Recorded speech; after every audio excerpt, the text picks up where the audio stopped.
In this video, we're going to look at the tool called Weld Vectors. There are actually several different functions within that Weld Vectors tool that we're going to take a look at today. I'm going to start off by just very simply drawing a circle. So I'm going to create a circle. I'm going to right-click to complete that operation, and I'm going to center that circle in the middle of my material. Next, I'm going to do the same thing with a rectangle. I'm going to create a rectangle and right-click to complete that operation and center that. So I've created a rectangle and a circle that are intersecting. I'm going to drag my mouse over both of my vectors, and I'm going to go to the tool called Weld Vectors. Now, like many of the tools in ArtCAM Express, if you see a little arrow in the corner, it tells us that there are several different types of operations that are similar but slightly different. They're all similar type functions. If I push and hold my left mouse button, you'll see that in this case I have several different options to choose from.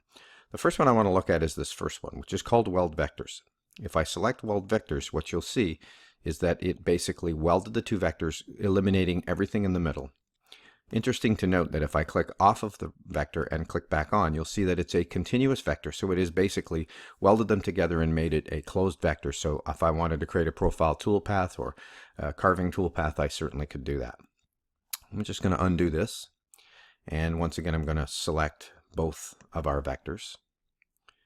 And in this case, we're going to go look at the second option, which is what we call intersect vectors. So if I select it, what you're going to see is that it only kept what was the intersecting point. So it eliminated everything that wasn't intersecting and only kept the center portion of it. Once again, we're going to undo that. The next one we're going to look at requires us to do something slightly different. I'm going to select first the rectangle. And with my Shift key held down, I'm going to then select the circle. And I want you to make note of the fact that I selected the rectangle first and then the circle second.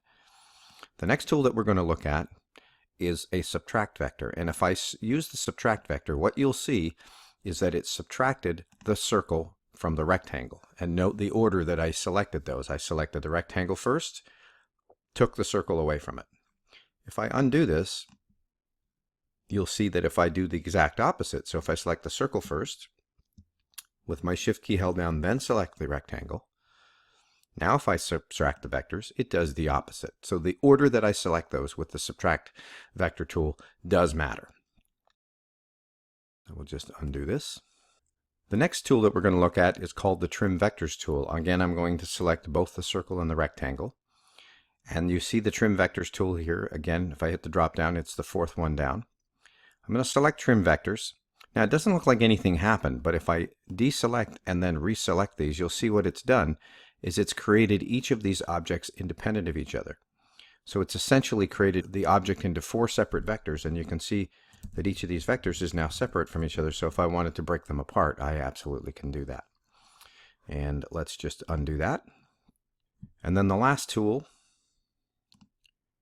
that we're going to look at, again, I will select both the circle and the rectangle.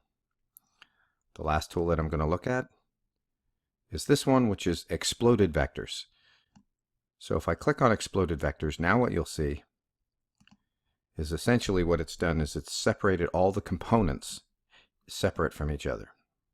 So it's kind of broke them all apart so that each of the pieces is separate from each other, and then I could reconnect these or configure them in any way that I want. So you can see that there are 5 different, very distinct functions, all using that Weld Vectors tool. Each one of them would perform a different operation depending on what you were trying to accomplish.